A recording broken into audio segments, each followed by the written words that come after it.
Dans cette vidéo, je voudrais reparler d'un sujet qui n'est pas facile à aborder, mais qui est primordial pourtant. C'est par rapport à ma vidéo sur comment tu vois ton avenir avec la sclérose en plaques. Alors j'ai eu quelques commentaires et je vais y revenir dessus parce que, euh,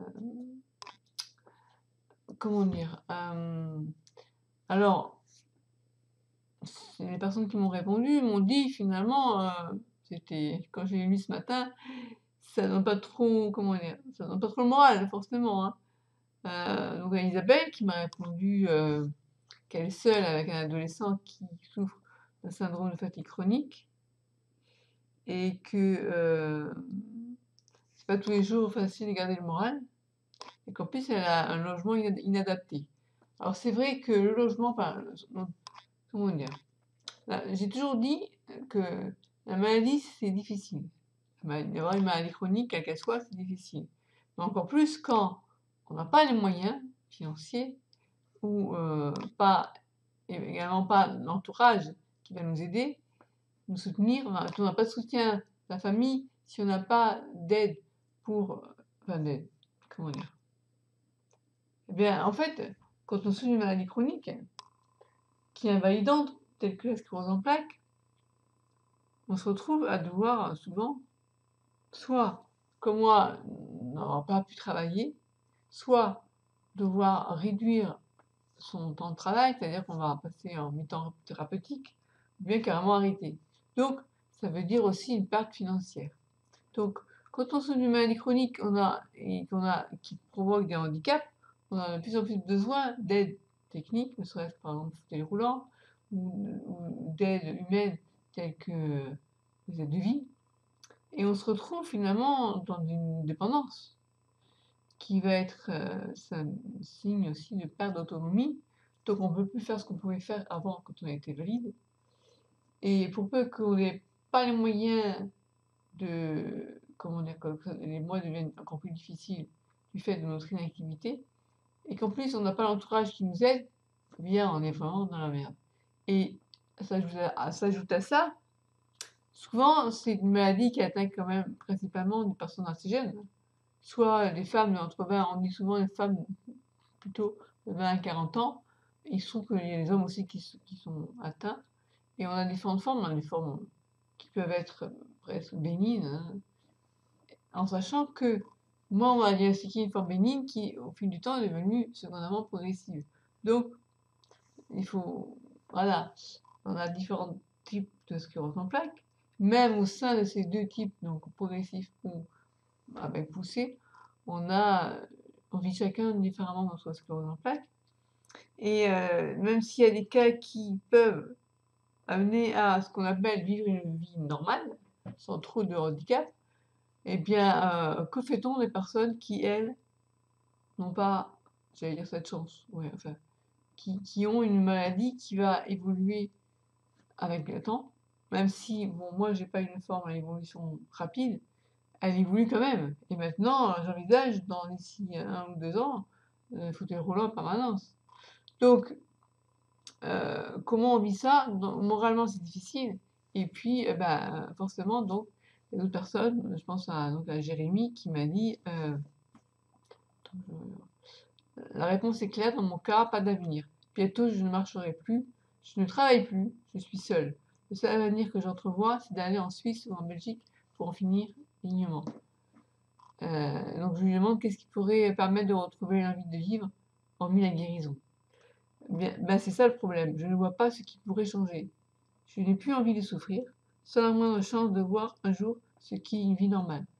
Alors, moi, la vie normale, cette, cette conquête du Graal, un peu, cette idée de vie normale, je me la suis souvent posée, parce que même avant de savoir que j'avais une sclérose en plaques, je ne savais pas, comment dire, je voyais bien que ma vie n'était pas normale, c'est-à-dire elle n'était pas elle était atypique, parce que je n'arrivais pas à travailler, avec un travail, ça a été à cause de la fatigue chronique. Mais à l'époque, on pensait que c'était dans la tête, voilà. Et donc, j'avais même fait une phobie sociale et une dépression. Et quand j'ai enfin repris le dessus, et bien là, on a vu qu'il y avait des problèmes quand même et que c'était pas lié à ça.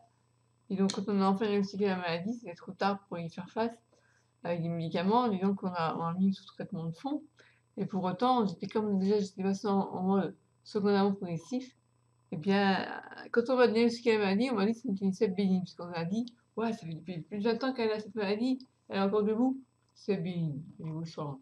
Sauf que cette cèpe à évolution lente, elle est devenue finalement à évolution quand même et elle est devenue au moment où on a diagnostiqué la maladie, c'était en train de passer en secondaire progressif. Alors, c'est ce qui a permis le diagnostic et je pense que je serais encore dans une cèpe bénigne, peut-être que j'aurais vécu toute ma vie sans savoir que j'avais une sclérose en plaques. Ça peut arriver et donc là, la question que je me pose, c'est ou plutôt non, je me pose pas la question, je me dis plutôt, hem, ouais, si la question c'est que faire? Que faire pour aider ces personnes qui sont finalement comme moi? Enfin, moi aussi, il y a des fois où, où quand je me dis: «Ah voilà, je vois bien mon état évoluer, je marche encore mais difficilement, de temps en temps on prend le fauteuil roulant, travailler, je travaille plus, moi j'ai jamais plus travaillé». Alors, quand ça fait rire Jaïla quand je dis ça, elle me dit: «Mais tu arrêtes pas de bosser, tu fais de la courette, tu fais des livres, tu fais ça». Je dis: «Ouais, mais c'est pas ouais, d'accord, si tu veux, je bosse, mais ça me rapporte pas d'argent, quoi». Et et c'est pas, la vie normale. Ça veut dire avoir un boulot, avoir, une famille, donc un mari, des enfants, c'est ça avoir une vie normale? Et ben ça, je l'aurai jamais, voilà. Par contre, j'aurai une maladie chronique, j'aurai, des aides de vie, j'aurai, un beau fauteuil roulant, non mais je déconne, voilà et finalement, qu'est-ce qui fait que cette petite, étincelle de vie pourrait rejaillir en nous et qu'on arrête de se dire: «Ah c'est bon, je suis dégoûté de la vie parce qu'avec cette maladie, j'entrevois quoi? Rien». Et bien, c'est ça la question que je me pose. Et finalement, qu'est-ce qui fait que certaines personnes vont être dans la résilience et moi des fois je le suis et à d'autres moments dans le: «Ah c'est bon, j'ai assez souffert, j'arrête là». Et j'ai un ami, enfin un ami, je sais même plus si c'est un ami maintenant parce qu'il a coupé les ponts, qui pensait que je comprenais pas quand il voulait il a fait une TS, mais lui il a pas la sclérose en plaques.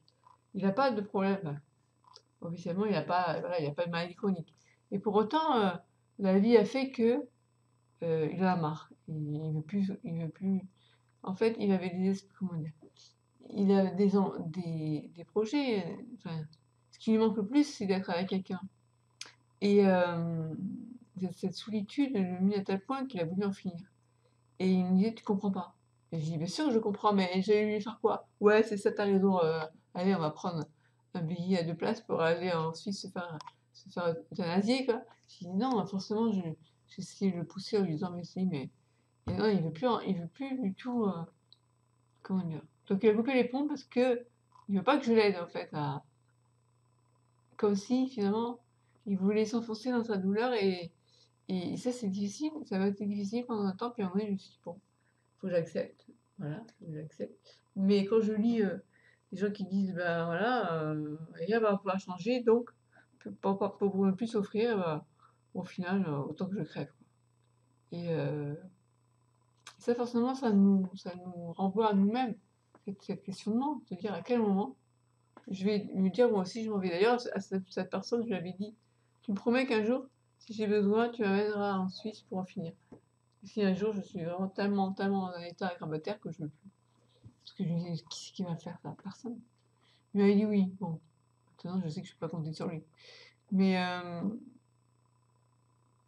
oui, c'est une question qu'on se pose, tout ça. Et moi, la grande question, c'est qu'est-ce que on pourrait faire pour tous finalement se réunir, en fait, c'est pour, pour, créer un club spécial, Vieux Sépien, je sais pas. Qu'est-ce qui pourrait faire qu'on se sente plus seul comme ça? Et forcément cette solitude, moi je la ressens aussi et je pense que il y a peu de personnes qui peuvent comprendre ce qu'on vit et même je vois avec mon acte de vie avec qui je suis proche pourtant, il y a plein de choses qu'elle comprend pas. Il y a plein de choses qu'elle ne peut pas comprendre et finalement je me dis: «Ça arrive, j'essaie de la faire comprendre parce que de toute façon, il faut le vivre pour le comprendre». Donc oui, heu, il y a solitude et solitude. Il y a solitude où, vraiment on s'emmerde dans sa vie, ce que je vais pouvoir faire et tout. Moi ça, j'ai pas cette solitude-là. C'est-à-dire je sais comment la remplir ma vie. J'ai plein de choses dans je fais de l'aquarelle, j'ai dans ma tête, on peut aussi s'évader sans pour autant, physiquement, ce qui me dérange le plus, c'est pas tant de ne pas pouvoir marcher, même si j'espère qu'ici, je vais pouvoir être encore en état jusqu'à ce que je comment dire? Que le jour où je suis en fauteuil roulant, ça attend que je sois dans un hébergement adapté à mon handicap, parce que là, ça m'arrive ici, je peux rien faire quoi, toute seule, assise. Mais au-delà de cet handicap, ce qui est le plus handicapant, c'est cette solitude affective, ce vide affectif, en fait. C'est-à-dire qu'en fait, il y a des fois, on ressent vraiment en soi, heu, une envie de chaleur humaine. Et alors, il y a bien sûr un sentiment amoureux, mais il y a aussi ne serait-ce que cette affection qu'on peut avoir envie. Moi, j'avais à l'époque avec ma mère, parce qu'elle était quand même là, et mais là maintenant, plus ça va et plus ça devient mort, mort, mort. Comment dire? À l'époque, j'avais aussi les chats et je me souviens, à l'époque où j'avais le contact avec les chats, c'était quand même un contact, et je me disais: «Bon, un jour, c'est quand même mieux que ça soit avec un partenaire, enfin avec une personne quoi, humaine, un être humain, que je partage de l'affection plutôt qu'avec un chat». Et bon, bon ce chat-là, j'ai fait partir, finalement c'était trop compliqué de le garder parce qu'il était habitué à ma mère et tout. J'ai fini par le donner. Par contre, j'ai gardé l'autre chat que j'avais jusqu'à la fin, je l'ai accompagné jusqu'à ses 8 jours. Et à ce moment-là, je me disais, ah, je vais caresser le chat, je me dis, un jour, l'affection, je la partagerai avec un être humain, quoi. Et, euh, et depuis qu'elle est partie, finalement, il y a des fois où je sens comme, comment je peux dire ça?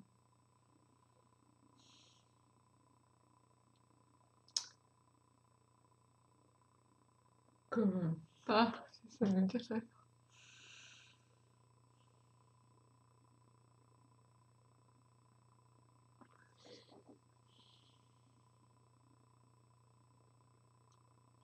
Bah, imaginez, si vous avez des enfants, vous avez un mari, imaginez, du jour au lendemain, vous l'avez plus. Vous n'avez plus vos enfants, vous n'avez plus votre mari, vous n'avez que vous, voilà. Et vous vivez seul, avec un handicap, avec, avec une maladie qui vous empêche de sortir, de voir du monde. Et que pour sortir voir du monde, il faut une aide de vie. Et finalement, cette aide de vie, elle vient tous les jours vous voir pour vous faire à manger, oui, elle vous apporte des courses, elle s'occupe de vous. Mais c'est pas votre mère. C'est pas votre enfant, c'est et cette, ce vide affectif que vous avez en vous parce que vous venez de perdre votre être cher, eh bien, vous sentez un grand vide en vous.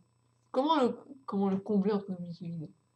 Et si en plus vous avez de l'affection pour cette personne, parce que vous la trouvez sympa, parce que vous vous entendez bien avec elle, eh bien, ce qui est dur, des fois, c'est de se dire, voilà, on a une émotion qui nous submerge, et on a personne en face pour lui dire, fais-moi un gros câlin, tu vas prendre dans les bras. Un truc tout basique, tout con. Eh ben non, t'es face avec ce vide qui est là. Et des fois, ça m'est arrivé de me mettre à pleurer devant mon aide de vie, et elle me dit, ah, ça fait du bien de pleurer des fois et tout. J'ai envie de dire, ouais, d'accord, ça décharge une certaine, un trop plein, mais la vérité vraie, c'est que j'aurais envie tellement que quelqu'un me prenne dans ses bras, tu vois, maintenant là. Et je peux pas te dire, parce que c'est pas ton rôle non plus. Et voilà.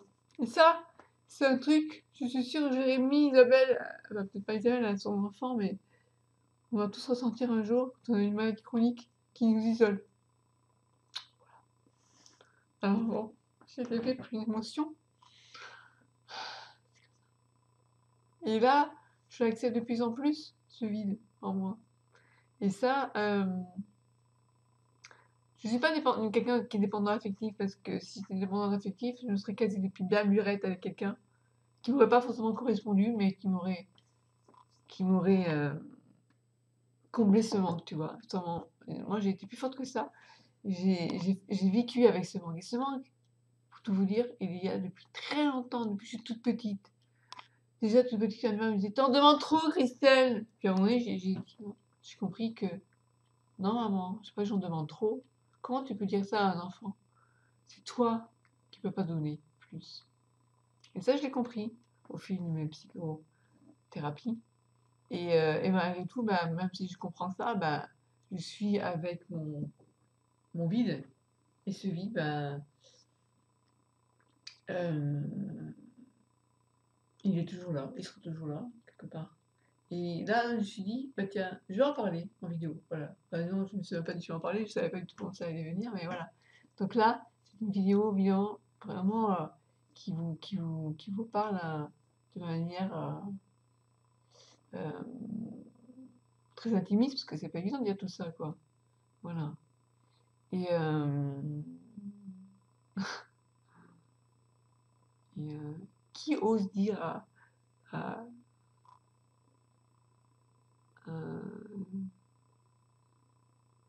ouais, qui ose dire, bah moi j'ai un manque, dire, ouais. Donc voilà, donc il y a plein, finalement, de personnes autour de moi ne savent pas tout ça. Je comprends, ne s'imaginent même pas. Et c'est une souffrance. Et donc je comprends quand il dit bientôt je ne marcherai plus, ça veut dire que la maladie va en plus s'aggraver encore plus. Je ne travaille plus. Je suis seule. Le seul avenir que j'entrevois, c'est d'aller en Suisse, en Belgique, pour finir dignement. Voilà. Donc comment à ce moment-là passer au mode résilience? Au mode résilience, on peut quand, là j'en discutais avec quelqu'un qui est une coach qui a été violée quand elle avait 15 ans, en fait, et non, elle devient coach de vie, elle aide des gens, mais bah, elle est dans la résilience, mais elle peut parce que c'est fini. Voilà, depuis elle s'est reconstruite, elle a fait des thérapies, elle s'est mariée, elle a des enfants, elle a, elle a, voilà, elle peut aller dans la résilience. Mais nous, devons vivre avec une maladie qui a évolué, parce que c'est ça en fait ce que je comprends. Il n'y a pas une forme par poussée, j'imagine. Comment on fait? On doit à chaque fois s'adapter, à chaque fois il y a un nouveau deuil, et, et la maladie elle fait peur. Et même moi, si j'ai déjà eu, comment dire, des personnes qui ont voulu me rencontrer, et moi je dis attends, hein, il y a la maladie, mais cette fatigue là, comment faire expliquer que ah ouais, on me propose d'aller à la plage, mais on peut pas aller à la plage avec moi. Ou alors, faut me pousser en fauteuil roulant et pour me pousser en fauteuil roulant. Il n'y a qu'à Palavas, on peut aller, il y a un endroit pour les PMR. Voilà, et tout est comme ça, et quand on rencontre quelqu'un, t'as pas envie de lui dire voilà ce qui t'attend, quoi. Et du coup, on lui dit bah c'est bon, je reste chez moi. Et la personne en face, elle croit que finalement tu la avais parce que tu t'intéresses pas à elle ou à lui. Et alors qu'en fait, c'est juste que cette maladie, t'as du mal à l'accepter. T'as pas envie d'imposer à l'autre en face. Mais malheureusement, elle est là, donc faut que tu fasses avec. Voilà, donc la solution, je comprends, des fois on la cherche. Mais là, au moins, une des solutions que moi je peux vous apporter, c'est qu'on en discute ensemble. Et ça, c'est déjà bien. Et j'ai envie de dire même, au-delà d'en discuter entre nous, de briser le tabou et d'oser le dire aux personnes valides. Parce que qui sait ce qu'on vit? Qui comprend? Alors c'est bon, on va tous, allez, on va se prendre un car, tous ensemble, on va partir en Suisse, en Belgique, et on va dire un groupé, c'est bien qu'on puisse groupe pour aller demander l'euthanasie. Mais non, il faut dire le mal qu'on vit, ce qu'on vit, comme c'est difficile. Pour que les gens qui sont valides, qui pensent on déconne quand on est fatigué, ou qui se plaignent eux d'avoir un petit bobo là, un petit bobo là, alors qu'en fait ils comprennent même pas ce qu'on vit, quoi. Et on est des personnes fortes finalement. Et simplement, voilà, on est un peu les, les autorisés, je sais pas si on dit ça, les oubliés, quoi. En tout cas pour les personnes qui ont une CEP progressive. Alors, ceux qui ont une CEP à pas pousser, bah voilà, il y a un moment donné où quand tu as pu la pousser, tu retour à la vie normale. Et donc, on peut zapper. Hein, si on se dit, je n'ai plus de Damoclès au-dessus de la tête, parce que moi j'ai vécu aussi avec des poussées. Quoique j'ai vécu très peu de temps en des poussées sans savoir que, en sachant que j'avais une poussée. Pendant tout le temps, ça a été, pendant des années, ça a été des poussées sans savoir que j'avais des poussées. Et on me disait c'est la tête, ou alors on me disait c'est rien, ça va passer. Puis ça passait pas forcément, ça a été des poussées. Voilà, donc je sais pas, la solution que je peux apporter, c'est on en discute. Alors, ce que j'ai envie de proposer, c'est un club privé spécial pour les sépiens, qui, j'appelle ça sépien parce que, comment vous voulez qu'on nous appelle, faut Les personnes qui souffrent de sclérose en plaques, voilà, je sais pas, ça pourrait être, un groupe Facebook, bien, une page sur le blog nocep.fr où on puisse échanger et puis ça part en cas de coup dur, vous avez, pas le moral et bien vous pouvez aller le dire et on se comprendra entre nous et puis donner des petites astuces pour aller mieux et puis si on est dans la même ville, se regrouper, pouvoir se rencontrer, voilà et il y aura pas cet obstacle de se dire: «Ouais mais moi je suis en fauteuil roulant, je marche plus, qu'est-ce qu'il va penser?» Ben non, parce qu'on est tous dans le même état plus ou moins. Voilà et donc moi je sais pas quoi proposer d'autre, hem, en tout cas, parler de ce qu'on vit, c'est vachement important. Parce que vous voyez là, si j'avais pas, heu, pris le risque de pleurer pour vous, et ben j'aurais pas dit tout ça et pourtant c'est primordial que les gens le savent. Les gens savent. En tout cas qu'on n'ait pas à se cacher quoi par rapport à ça et moi si je veux aller par exemple à un concert, et ben si c'est le soir, je vais prendre un billet puis le soir, le jour venu, finalement je suis un peu fatiguée, je vais pas y aller et ça, c'est lourd quoi parce qu'on se dit: «Non mais là je vais encore perdre, 2 billets, je vais encore perdre pour 80 € de billets parce que j'ai pas pu y aller parce que j'étais fatiguée» et de l'autre côté je me dis des fois: «Ouais mais prends-le quand même parce que ton billet, peut-être que ce jour-là tu seras un peu fatiguée, tu vas y aller». Parce que si tu en fais, si tu y vas pas en disant: «C'est à cause de la maladie, je vais pas y aller» et bah, tu iras jamais alors que si tu le prends, il y a un risque que tu y ailles pas mais il y a un risque aussi que tu y ailles quand même. Bref, voilà en tout cas, il faut parler de toutes les scléroses en plaques qui existent et il y a pas une sclérose en plaques identique à une autre. Il y a la maladie, mais il y a des personnes et c'est les personnes qui doivent parler parce que les médecins, eux, ils parlent des maladies, de la maladie. Mais, à quel moment on a l'occasion de témoigner, de parler vraiment de ce qu'on vit? Excusez-moi là, il y a un chalaison qui a poussé là et j'ai le médecin qui m'a donné une crème. Ça m'a je sais pas si c'est un effet secondaire à la crème, ce qui fait que j'ai la paupière qui a gonflé, ou si c'est lié, à mon état, bref. Donc il faut témoigner, il faut parler. Ne restez pas dans votre coin. Jérémy, dis pas qu'à moi que tu te sens pas bien parce que ta maladie, tu vois pas d'avenir. Il faut le dire. Isabelle, pareil. Ne dis pas que tu espères mourir parce que ton cerveau est très fragilisé. Non. Tu as dit: «J'espère mourir bientôt». User est pas facile tous les jours de garder le moral, mais j'essaie. Logement inadapté. Voilà. Dis autour de toi, tu as un logement inadapté. Il y a personne qui peut t'aider à ça? À faire en sorte que ton logement soit moins inadapté? Moi, j'ai la chance, et je remercie mon oncle, de m'aider à me loger. Sinon, je ferais comment? Là, je suis pas dans la rue parce que je suis hébergée. C'est la des tutelles qui a accepté que je reste là, tant que j'ai pas un logement adapté à mes handicaps, mais comment j'aurais fait si j'avais pas mon oncle qui m'avait aidée? Parce que ma mère, elle a rien prévu. Pourtant mon frère en Australie a dit souvent dit à moi: «Christelle, moi, je m'occuperai pas de toi». Ah, au moins il a été cash. Mais dis à maman qu'il faut qu'elle pense à son avenir. Elle l'a pas fait. Elle a aidé mon frère quand il était marié pour trouver une maison qu'il a finalement donnée à sa femme. Bref, il a divorcé et tout. Mais moi, on m'a pas aidée. On m'a aidée à notre niveau, hein, je dis pas que j'ai été abandonnée, mais heureusement que mon oncle m'aide parce que donc je comprends très bien, un logement inadapté, j'ai passé quand même 1 an avant de trouver enfin un appartement et on m'a dit: «Le seul appartement qui va pouvoir être adapté aux personnes à mobilité réduite, c'est l'appartement à construire».